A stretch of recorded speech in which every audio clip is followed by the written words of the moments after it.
오늘도 거룩한 주일 맞이해서 하나님께 예배드리는 성도 여러분들의 가정 자녀들 그리고 건강사업 직장 위에 하나님의 놀라우신 은혜 평강 축복이 넘쳐나기를 주님의 이름으로 축원합니다. 오늘은 베드로전서 1장 3절에서 7절 말씀을 통해서 그 창성하리로다 라는 제목으로 다 함께 은혜를 나눴으면 합니다. 이 찬양이란 말은 그 성경에 그 309번의 그 기록되어 있어요. 구약에 351번, 신약에 48번이 기록되어 있는데 그 중에 시편에서 제일 많이 기록되어 있습니다. 222편이 그 시편에 기록되어 있는데 하나님의 역사는 그 찬양의 그 역사죠. 성경의 가장 큰 역사는 찬양과 함께 엮어졌는데 모세가 광야 40년 동안 제사장들로 하여금 찬양을 감당하게 하였고 또 다윗은 성막에서 288명의 그 레위 사람들로 하여금 악기들을 동원해서 하나님을 찬양하도록 이렇게 감당하였다는 거죠. 그리고 솔로몬은 성전을 지은 후에 그 레위 사람 그 38,000명 중에 그 10%가 넘는 그 4,000명의 레위인과 그 120명의 제사장들로 하여금 하나님을 찬양하게 했는데 이토록 성경 말씀에 그 찬양을 많이 기록하면서 강조한 그 이유는 그 하나님께서 인간을 창조한 목적이 찬양받으시기에 창조하셨고 그리고 하나님은 찬양받으시기에 합당한 분이기 때문에 성경 말씀에 찬양을 굉장히 강조하고 있다는 겁니다. 오늘 이사야 43장 21절에서도 이 백성은 내가 나를 위하여 지었나니 나를 찬송하게 하려 함이니라 이런 말씀이 있어요. 하나님께서 우리 인간을 창조하신 목적이 뭐예요? 하나님께서는 찬양 받으시기 위해 창조하셨다. 그래서 우리 교인들은 하나님께서 인간을 창조하신 목적대로 하나님을 찬양하는 데 여러 힘써야 돼요. 시편 50편을 보면은 하나님을 찬양하며 그를 찬양할지어다 라는 그 말씀이 명령으로 11번 나옵니다. 그리고 시편 22편 3절에 가봐요. 같이 한번 읽어봐요. 이스라엘의 창성 중에 계시는 주여 주는 거룩하십니다.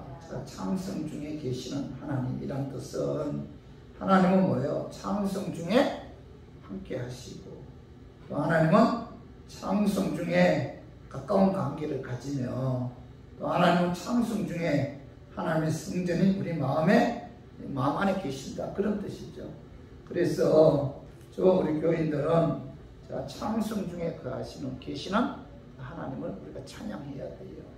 열왕기상 8장 15절을 봐봐요. 왕이 이르되 이스라엘의 하나님 여호와를 송축할지로다. 이렇게 이제 그 솔로몬이 성전 건축 마치고 봉헌 그 의식을 치를 때 그 솔로몬은 하나님께 찬양한 그런 이제 말씀인데 하나님은 그 찬양을 통해서 그 하나님의 영광이 그 위에 임한다는 거죠. 하나님은 창성 중에 거하심으로 우리는 찬양을 통해서 이제 하나님께 영광 돌려야 되는데 찬양을 드린다는 것은 놀라운 하나님의 은혜고 축복이죠. 우리가 찬양을 하게 되면은 우리가 성령 충만함을 받게 되고 또 찬양을 하게 되면은 우리 마음이 문이 열리죠. 그리고 마음에 평안이 임하고 또 우리가 찬양을 하나님께 드리면은 사단이 떠나가고 하나님의 능력이 임한다는 거죠. 하나님은 찬양 중에 거하시기 때문에 우리가 하나님께 찬양하면은 그런 마음문이 열린과 동시에 기도, 그죠? 기도가 터지고 또 답답해지며 담대해지며 또 병든 자가 치유함을 받는 그런 역사가 나타난다는 거죠. 그래서 우리들은 항상 하나님께 찬양하는 데 여러 힘써야 돼요. 찬양은 하나님의 엄청난 능력이 나타난다는 겁니다. 오늘 본문 베드로전서는 그 AD 64년 7월 어느 여름날 로마 중심가에 커다란 그 화재가 발생했는데 그 네로 황제가 그 저지른 그런 방화였습니다.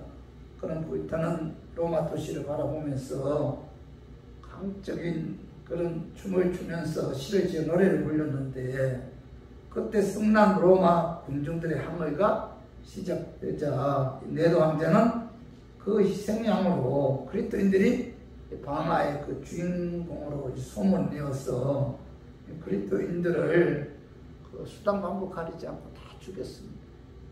그때 대부분의 그리스도인들은 이 고난을 피하여서 로마를 떠나 소아시아의 그 바이블 속에 피신해서 고통 가운데 하루하루를 살아가고 있었어요.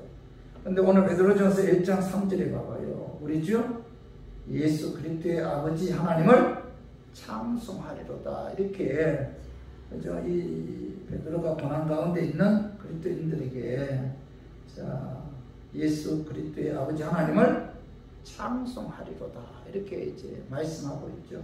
그래서 오늘 본문 말씀을 통해서 그리스도인들이 왜 고난 가운데서도 하나님께 감사하는 마음으로 하나님을 찬양해야 하는지 오늘 본문 말씀을 통해서 알아보고 저와 우리 교인들도 이 말씀을 통해 깨달아서 우리가 감사하는 마음으로 하나님을 찬양했으면 하는 그런 마음에서 제가 오늘 이 말씀 준비했습니다. 말씀 전가할 때 악한 마귀는 나사렛 예수 이름으로 떠나고 성령 하나님께서 함께 하심으로 깨닫는 그런 은혜가 임하기를 주님의 이름으로 축원합니다. 왜 감사하는 마음으로 하나님을 찬양해야 하는가? 그 첫 번째, 하나님께서 긍휼히 여겨 예수 그리스도의 십자가의 죽으시고 부활로 인해 거듭나게 해주시고 천국에 소망을 주셨기 때문에 우리들은 그 하나님께 찬양을 통해서 영광 돌려야 된다라고 이제 사도 바울이 말씀하고 있죠. 그 말씀이 베드로전서 1장 3절 우리 다시 한번 읽어봐요. 우리 주 예수 그리스도의 아버지 하나님을 찬송하리로다. 그의 많으신 긍휼대로 예수 그리스도를 죽은 자 가운데서 구하게 하심으로 말미암아 우리를 거듭나게 하사 산 소망이 있게 하시며 오늘 여기 1장 3절 봐봐. 3절 중반절은 그의 많으신 긍휼대로 이렇게 말씀하고 있죠. 왜 우리가 하나님께 감사하는 마음으로 찬양을 드려야 하는가? 그 이유는 하나님의 그 풍성하신 긍휼이 우리에게 임했기 때문이죠. 긍휼이란 뜻은 마땅히 저주해야 할 사람을 불쌍히 여겨 저주하지 않는 게 이게 긍휼이잖아요. 그래서 하나님의 그 풍성한 긍휼이 우리에게 임했다는 겁니다. 그렇기 때문에 우리들은 우리에게 긍휼을 주신 하나님께 감사하는 마음으로 찬양을 해야 된다. 이렇게 이제 사도 베드로는 말씀하고 있는데, 우리 로마서 9장 7절에서 9절 한번 읽어봐요. 또한 아브라함의 씨가 다 그의 자녀가 아니라 오직 이삭으로부터 난 자라야 내 씨라 불리리라 하셨으니 곧 육신의 자녀가 하나님의 자녀가 아니요 오직 약속의 자녀가 씨로 여기심을 받았느니라. 약속의 말씀은 이것이니 명령 이때에 내가 이르리니 사라에게 아들이 있으리라 하십니다. 오늘 여기 보면은 이 긍휼이 임한 자는 누구인가? 하나님의 긍휼은 일방적으로 임한다는 겁니다. 내 행위에 관계없이 내가 원한다고 긍휼이 임하고 원하지 않는다고 긍휼이 임하지 않는 이게 아니라는 거예요. 긍휼은 뭐예요? 하나님의 절대적인 주권이다. 그래서 자, 오늘 성경에 보면은 자, 아브라함의 자식이 8명이 있습니다. 8명. 자, 하갈이 낳은 자식이 누구예요? 이스마엘이고, 그 다음에 사라가 낳은 자식이 누구예요? 이삭이죠, 이삭. 그리고 창세기 25장에 보면은 아브라함의 후처인 그두라가 낳은 자식이 자, 6명이에요. 6명인데, 그러면 아브라함의 자식은 모두 성경에 기록된 자녀가 몇 명이에요? 8명이죠, 8명. 8명 중에 자, 하나님의 긍휼이 임한 자는 하나님의 약속에 의해 난 이삭밖에 없다는 겁니다. 아브라함의 자식이라고 다 하나님의 긍휼이 임한 것이 아니다. 아브라함의 자손인 이스라엘 백성이라고 해서 다 하나님의 긍휼이 임해서 구원받은 것이 아니다. 그런 의미에서 사도 바울은 자, 오늘 로마서 9장 7절에 봐봐요. 아브라함의 씨가 다 그의 자녀가 아니라 오직 이삭으로부터 난 자라야 내 씨라 불리리라. 이렇게 이제 말씀하고 있는 거죠. 그래서 아브라함의 자식 8명 중에서 그죠? 하나님의 긍휼이 임한 자는 이삭 하나밖에 없다는 거예요. 그리고 로마서 9장 10절에서 13절도 우리 한번 같이 읽어봐요. 그뿐 아니라 또한 리브가가 우리 조상 이삭 한 사람으로 말미암아 임신하였는데 그 자식들이 아직 나지도 아니하고 무슨 선이나 악을 행하지 아니한 때에 택하심을 따라 되는 하나님의 뜻이 행위로 말미암지 않고 오직 부르시는 이로 말미암아 쓰게 하려 하사 리브가에게 이르시되 큰 자가 어린 자를 섬기리라 하셨나니 기록된 바 내가 야곱은 사랑하고 에서는 미워하였다 하신가 하느니라. 이 말씀은 자, 아브라함의 자식 중에 긍휼이 임한 약속의 자녀가 누구예요? 이삭이죠, 이삭. 자, 이삭 중에 자, 이삭의 자식 중에 누가 있죠? 에서와 야곱이 있죠. 야곱이 있는데 오늘 여기 보면은 자, 이 야곱에게는 하나님의 긍휼이 임했다는 겁니다. 그리고 에서에게는 하나님의 긍휼이 임하지 않았다는 거예요. 그래서 오늘 여기 보면 자식들이 아직 나지도 아니하고 자, 11절에 무슨 선이나 악을 행하지 아니한 때에 자, 택하심을 따라 되는 하나님의 뜻이 행위로 말미암지 않고 또 오직 부르시는 이로 말미암아 쓰게 하려 하사 이렇게 말씀하고 있고 12절에 자, 큰 자가 어린 자를 섬긴다. 자, 하나님께서는 야곱은 사랑하고 에서는 미워했다. 이게 무슨 뜻이에요? 하나님께서는 에서에게는 하나님의 긍휼이 임하지 않았다. 그러나 야곱에게는 뭐예요? 하나님의 긍휼이 임했다. 그런 뜻이죠. 그런데 자, 여기에 관해서 자, 우리가 얼마든지 반문할 수가 있잖아요. 그죠? 하나님께서 다 같은 아브라함의 자식인데 왜 이삭에게만 하나님의 긍휼이 임하는가? 왜 나머지 7명 자식에게는 하나님의 긍휼이 임하지 않았는가? 그리고 이삭의 자식 중에서도 자, 왜 야곱에게는 하나님의 긍휼이 임했고 왜 에서에는 하나님의 긍휼이 임하지 않았는가? 자, 행위에 관계없이 누구에게는 긍휼이 임하고 누구에게는 긍휼이 임하지 않는다. 그렇다면은 자, 하나님은 불공평한 하나님이 아니신가? 얼마든지 우리가 이렇게 반문할 수가 있잖아요. 여기에 관해서 자, 로마서 9장 14절에서 16절에 봐봐요. 자, 그런즉 우리가 무슨 말을 하리요? 하나님께 불의가 있느냐? 그럴 수 없느니라.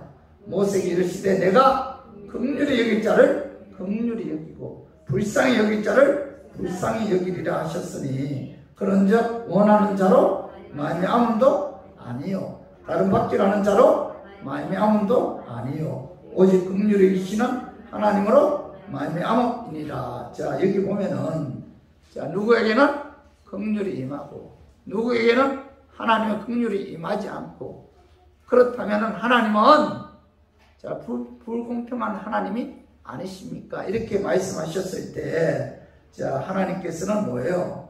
하나님께 불의가 있느냐? 그럴 수 없다. 그리고 내가 긍휼히 여길 자를 긍휼히 여기고 불쌍히 여길 자를 불쌍히 여긴다. 그러면서 원하는 자로 말미암음도 아니고 다른 박정하는 자로 말미암음도 아니다. 오직 긍휼히 여기시는 하나님으로 말미암음이니라. 이게 무슨 뜻이에요? 누구에게는 긍휼이 임하고 누구에게는 긍휼이 임하지 않고. 그건 뭐예요? 하나님 마음대로다. 하나님의 주권에 의해서, 절대 주권에 의해서 우리 교인들에게는 뭐예요? 하나님의 긍휼이 임했다는 거죠. 감사하죠. 그죠? 그렇기 때문에 자, 내게 하나님의 긍휼이, 하나님 나를 불쌍히 여긴다. 나의 행위에 관계없이 내가 원하든 원하지 않든 하나님이 내게 일방적으로 긍휼을 베풀어 주셨다는 겁니다. 그렇기 때문에 자, 우리들은 자, 내게 긍휼을 베풀어 주신 그 하나님께 감사하는 마음으로 하나님을 찬양해야 되고, 찬양을 통해서 우리가 하나님께 영광 돌려야 한다는 겁니다. 그리고 자, 베드로전서 1장 3절 그 중간절에 보면은 예수 그리스도를 죽은 자 가운데서 자, 부활하게 하심으로 말미암아 우리를 뭐예요? 거듭나게 하셨다. 이렇게 말씀하고 있잖아요. 하나님께서 우리를 긍휼히 여겼어요.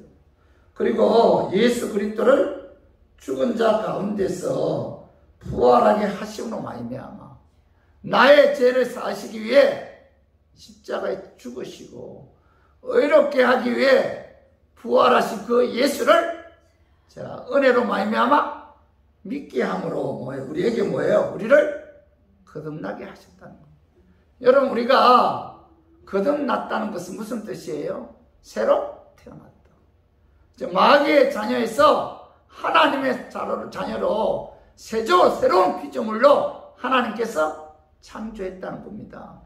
자, 다시 말해서 내가 마귀의 자녀에서 하나님의 자녀로 된 것, 나의 신분이 바뀐 것은 뭐예요? 하나님께서 나를 긍휼히 여겨 주셨기 때문이죠. 그죠? 긍휼히 여겨 주셔서 내 죄 사하시기 위해 십자가에 죽으시고 의롭게 하기 위해 부활하신 그 예수를 믿게 함으로 그 믿음에 의해서 자, 우리를 거듭나게 하셨다.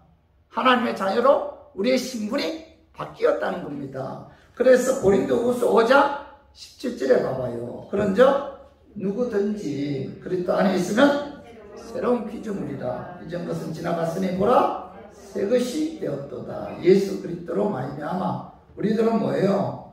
새로운 피조물이 되었다. 자, 마귀의 자녀에서 하나님의 자녀로 바뀌었다는 거죠.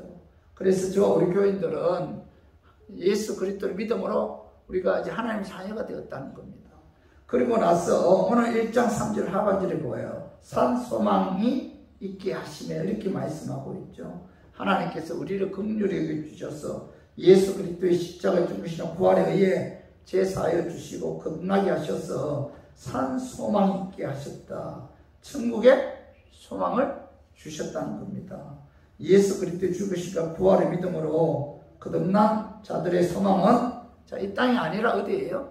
천국이지, 천국. 자, 천국에 천국을 우리에게 소망을 주셨다는 거죠. 그래서 빌립보서 3장 자 20절을 봐봐요. 그러나 우리의 시민권은 하늘에 있는지라 거기로부터 구원하는 자 곧 주 예수 그리스도를 기다리는. 우리의 시민권은 어디에 있어요? 하늘에 있죠. 우리의 소망은 어디에 있습니까? 하늘에, 천국에 있다는 거죠. 우리에게 천국의 소망을 주셨다는 겁니다. 그렇기 때문에 우리 교인들은 자, 우리를 긍휼히 여기셨고 예수 그리스도의 십자가 죽은 부활에 의해 우리를 제사해 주셨고, 그죠? 의롭게 해서, 그죠? 우리가 거듭나게 하셨다는 겁니다. 뿐만 아니라 우리에게 천국의 소망을 주셨다는 거죠. 그렇기 때문에 우리 교인들은 뭐예요? 하나님께 찬양을 통해서 영광 돌려야 된다. 이렇게 이제 말씀하고 있는 거죠. 성도 여러분, 우리가 이 천국의 소망을 갖고 우리가 믿음의 확신을 갖고 사는 자만이 우리가 하나님께 찬양을 통해서 영광 돌릴 수가 있는 거죠. 나는 구원받았다. 나는 거듭났다. 나는 예수 그리스도의 십자가에 죽으시는 부활에 의해 제상받았다. 그죠? 나는 십자가의 피에 의해 의로운 하나님의 자녀다. 하나님이 나를 긍휼히 여겨 주셨다. 여기에 관한 확신이 없으면은, 자, 우리들은 뭐예요? 예배도 그렇고 찬양도 그렇고, 그죠? 하나님께 감사하는 마음으로 드릴 수가 없잖아요. 왜 우리가 하나님께 감사해야 되는가? 왜 우리가 하나님께 찬양 드려야 되고 예배 드려야 되는가? 하나님께서 우리를 불쌍히 여겨주셔서 거듭나게 하셨다. 천국의 소망을 주셨다. 이 확신이 있는 자만이 우리가 감사하는 마음으로 하나님께 찬양을 드릴 수가 있는 것이지, 감사할 것이 없는데 어떻게 우리가 하나님께 찬양을 통해서 영광 돌릴 수가 있겠습니까? 그래서 오늘 이 말씀을 통해서 하나님께서 우리를 긍휼히 여겨 예수 그리스도의 십자가에 죽으시려 부활로 인해 거듭나게 하셔서 천국의 소망을 주신 그 하나님의 은혜, 그 은혜에 우리가 감사해서 감사하는 마음으로 찬양을 통해서 하나님께 영광 돌리는 저와 우리 교인들 되기를 주님의 이름으로 축원합니다. 그리고 두 번째로, 왜 우리가 감사하는 마음으로 하나님을 찬양해야 되는가? 두 번째로는, 자, 우리를 위해 천국과 멸류관을 예비해 놓으셨기 때문에 우리가 그 하나님을 찬양해야 된다라고 이제 사도 베드로는 오늘 본문에서 우리에게 말씀하고 있는데, 자, 베드로전서 1장 4절 봐봐요. 썩지 않고 더럽지 않고 쇠하지 아니하는 유업을 입게 하시나니 곧 너희를 위하여 하늘에 간직하신 것이라. 이 4절 상반절에 보면은 썩지 않고 더럽지 않고 쇠하지 아니하는 유업을 입게 하시나니 이렇게 말씀하고 있죠. 자, 이 유업은, 자, 미래의 그리스도인들에게 주어질, 자, 영생, 구원, 천국, 상급, 멸류관을 의미해요. 이 유업. 그죠? 그래서 미래 그리스도인들에게 주어질 이 영생이나 구원, 천국, 상급, 멸류관을 여기서 유업이라고 이 사도 베드로는 표현하고 있죠. 그리고 자, 4절 하반절에 보면은 곧 너희를 위하여 하늘에 간직하신 것이라 이렇게 말씀하고 있는데, 자, 하늘에 간직하셨다는 것은 하나님께서 자기 백성을 위해서 하늘의 유업을 예배해 두셨다, 그런 의미죠. 그래서 하나님께서는, 자, 미래 그리스도인들에게 주어질 유업은 오늘 그 1장 4절에 봐봐요. 썩지 않고 더럽지 않고 쇠하지 아니하는 유업이다, 이렇게 말씀하고 있죠. 하나님께서 우리 위해 예비해 놓으신 유업은 썩지 않는다는 거죠. 쇠하지 않는다, 그죠? 그리고 더럽지 않는다, 이렇게 말씀하고 있는데, 여러분, 오늘 여기 보면 썩지 않는다는 것은 우리를 예배해 놓으신 유업인 천국은 썩지 않는다, 부패하지 않는다, 그런 뜻이에요. 이 세상 모든 것은 다 썩고 부패하잖아요. 그러나 하나님께서 그리스도를 위해서 예배해 놓으신 것들은 뭐예요? 부패하거나 썩지 않는다, 영원하다는 거죠. 그리고 또 하나, 여기 보면 하나님께서 그리스도인들을 위해 예배해 놓으신 유업은 더럽지 않는다, 이렇게 말씀하고 있죠. 죄에 오염되지 않고 순수하고 깨끗하고 정결한 그런 유업이다. 그리고 하나님께서 그리스도인들을 위해서 예배해 놓으신 유업은 쇠하지 않는다, 이렇게 말씀하고 있죠. 세상 것들은 다 쇠하잖아요. 꽃도 시들고 풀도 마르잖아요. 사람들도 쇠하잖아요. 나이가 먹으면 쇠할 수밖에 없죠. 그러나 하나님께서 우리를 위해 예비해 놓으신 유업은 쇠하지 않는다. 썩지도 않고 더럽지도 않고 쇠하지도 않는다. 무슨 뜻이에요? 하나님께서 우리를 위해서 예비해 놓으신 천국이나 멸류관은 뭐예요? 영원하다. 없어지지 않는다는 겁니다. 그죠? 하나님께서, 자, 오늘 사도 요한을 통해서 요한계시록 21장 10절에 봐봐요. 자, 성령으로 나를 데리고 크고 높은 산으로 올라가 하나님께로부터 하늘에서 내려오는 거룩한 성 예루살렘을 이제 보이니, 이렇게 말씀하고 있는데, 이 성령 하나님께서 사도 요한을 데리고 그 높은 산으로 올라가 하나님께로부터 하늘에서 내려오는 거룩한 성 그 예루살렘을 보여주셨는데, 이 거룩한 성 예루살렘이 바로 천국이죠. 천국을 보여주셨는데, 자, 사도 요한이 성령 인도함에 의해 그 천국 광경을 본 그 내용이, 자, 오늘 오늘 요한계시록 21장 2절 봐봐요. 2절에 보면은, 자, 하늘에서 내려오니 그 준비한 것이 신부가 남편에 위하여 단장한 것 같더라. 이렇게 말씀하고 있죠. 천국은 남편에 위하여 단장한 그 아내처럼 가장 아름답고 가장 거룩하고 가장 영광스러운 곳이라는 거죠. 그리고 요한계시록 자 21장 11절에 봐봐요. 같이 한번 읽어봐요. 하나님의 영광이 있어 그 성의 빛이 지극히 귀한 보석 같고 벽옥과 수정같이 맑더라. 자, 천국을 보니까 하나님의 영광이 가득하고 성의 빛이 지극히 귀한 보석 같고 벽옥 수정같이 맑더라. 이렇게 말씀하고 있죠.